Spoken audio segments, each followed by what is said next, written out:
বিশ্ব ক্রিকেটের নতুন এক পরিবর্তনের ইঙ্গিত দিচ্ছে সৌদি আরব। বিশাল বাজেটের একটি বৈশ্বিক টি-20 লিগ চালুর পরিকল্পনায় এগিয়ে যাচ্ছে দেশটি। আর এই উদ্যোগের পেছনে বিনিয়োগ করা হচ্ছে প্রায় ৬,০০০ কোটি টাকা। তবে সৌদি আরবের এই পরিকল্পনা নিয়ে ইতিমধ্যেই শুরু হয়েছে বিতর্ক। অস্ট্রেলিয়ার সাবেক এক ক্রিকেটারের পরিকল্পনার ভিত্তিতে সৌদি আরব তাদের এসআরজে স্পোর্টস ইনভেস্টমেন্টের মাধ্যমে নতুন একটি টি-20 টুর্নামেন্ট আয়োজনের পরিকল্পনা করছে।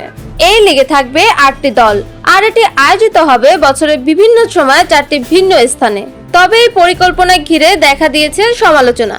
ইংল্যান্ড অ্যান্ড ওয়েলস ক্রিকেটের বোর্ড ইসিবির প্রধান নির্বাহী রিচার্ড গুল্ড জানিয়েছেন, বিশ্বব্যাপী ফ্রান্স ইজি লিগগুলোর ব্যস্ততা ও খেলোয়াড়দের বাড়তি ওয়ার্কলোডের কারণে এই লিগ আয়োজনের কোনো সুযোগ কিংবা চাহিদা নেই।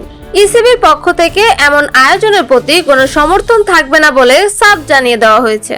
বিশ্ব ক্রিকেটের ব্যস্ত সূচির কারণে খেলোয়াড়দের শারীরিক ধকল ও ইনজুরির ঝুঁকি বাড়ছে। এমনকি অতিরিক্ত ওয়ার্কলোডের কারণে আইপিএল থেকে নিজেকে সরিয়ে নিয়েছেন ইংলিশ ক্রিকেটার হ্যারি ব্রুক। এখন দেখার বিষয়, আইসিসির অনুমোদন পেলে সৌদি আরবের এই টি-20 লিগ বিশ্ব ক্রিকেটারের মানচিত্রে কতটা প্রভাব ফেলতে পারে।